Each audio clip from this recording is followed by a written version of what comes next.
And I'm here with Abigail Singer. She's the water organizer for the Little Village Environmental Justice Organization. Abigail, tell us a little bit more about Atlanta and how they ended that arrangement. And then let's really delve into, in our closing moments, into what's going on in Chicago and what we can do about it. Well, in Atlanta, a company called United Water took over their water system, and they managed it for about 4 years. They cut the number of jobs in the water sector from 700 to 300 workers. And as a result of that, the people, the company didn't actually know where a lot of the pipes were that needed repairing. They couldn't keep up pretty basic infrastructure. And so they had this huge backlog of service requests. I think at one time there were about 13,000 requests for repairs that just weren't happening, because when a private company takes over a resource, the motive is moved from just kind of protecting the public interest to making a profit. Yeah. And so a company is going to cut corners wherever they can, whether that's in infrastructure, service. And I mean, one of our main concerns in Little Village is that the people who are most affected by these things are always poor communities and communities of color. And if our water system in Chicago is privatized, the public is going to lose control over, having access to water. And we want to make sure that water stays available and affordable for everyone. Yeah, and we're right here by one of the great inland seas of the Heartland, Lake Michigan. We have this great resource, and we don't want it squandered. And I think that if anything, if they were going to make money off it, it might have to be to sell it to other places, and that goes back into the public sector. Tell me what you know about the reality of the mayor's intentions. You have a meeting coming up, which we'll tell people about in a moment. But tell us what we know about how far along is the city on its investigation of the privatization of our water?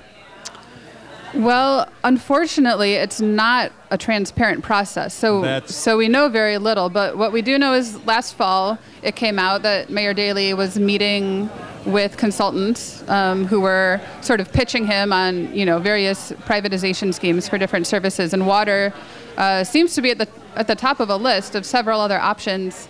And when he was asked about it back in the fall, he said that everything's always on the table, but he refused to elaborate. And I think he was quoted again maybe a few weeks after that, saying that he wasn't going to talk about it anymore because it was too controversial. And then he was quoted again, I think as recently as March of this year, again saying that, well, everything's on the table, but he's not talking about it. So we do know that he's having these meetings, private meetings, but there isn't any mechanism for public participation or input into this process. Do you have contact with some of the people on the Water Reclamation District, like Deborah Shore? I mean, there are some progressives on that. And I like to tell this story about when Evtushenko, then the Soviet poet, came to the United States. He was speaking, I think, at University of Illinois, Chicago, then called Circle Campus. And he had to leave because he was getting a tour of our filtration system, which is one of the most advanced in the world. We have great water here.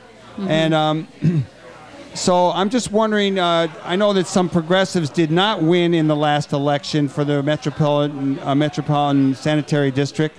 Who are your allies? Who else besides the Little Village Environmental Justice Organization is working on this issue? Well, the forum that's happening on Monday evening, is being put on by a group called Food and Water Watch and also Illinois PIRG. And there's a couple groups also on the north side, the Progressive Democrats and the Green Party, that have also been organizing around this issue, kind of starting to spread awareness. But we're really right now at the beginning of this campaign. So I think we're going to see... That's good. You all hear that.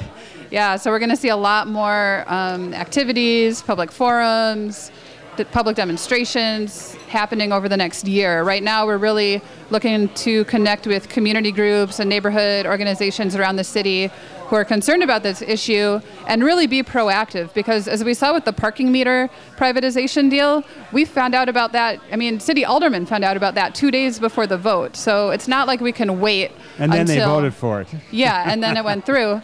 So with something like water, which is a basic necessity for life, it's like, okay, the parking meters, obviously it's costing folks more money. It's a huge inconvenience. It's been, kind of a disaster for the city. Just imagine what that would look like with something as basic as our water supply.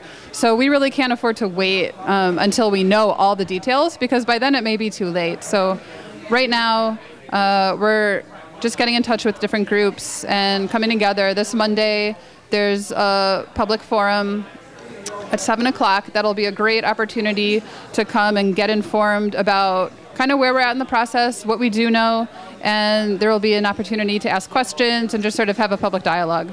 All right, so that's Monday night. It's going to be at the Chopin Theater, not the Chopin Theater, but the Chopin Theater at 1543 West Division.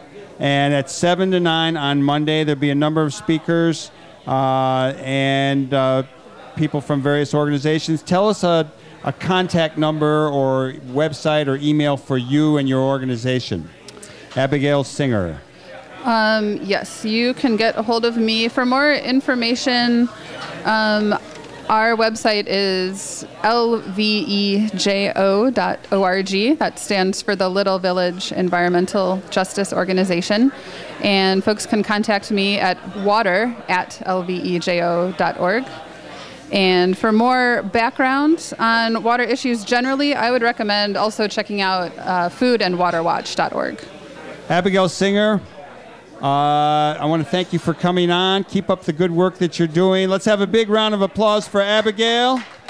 I want to tell you all that Earth Day is happening today at it's the 3rd annual North Lakefront Earth Day celebration at Loyola University. It's going on right now. I want to encourage you to stay tuned, WLUW 88.7, for all the great shows, including Gospel Memories, which is coming up next. I want to thank everybody who makes this show possible, from Lisa Smith downtown and doing the engineering, from our intern, Michelle Vega, Evan West, who's doing the videography right here. I'm Michael James, and my fellow host, Katie Hogan, as well as Lisa Smith. I want to thank you. Keep up the good work. Do good in the world. The world needs all the good that you do.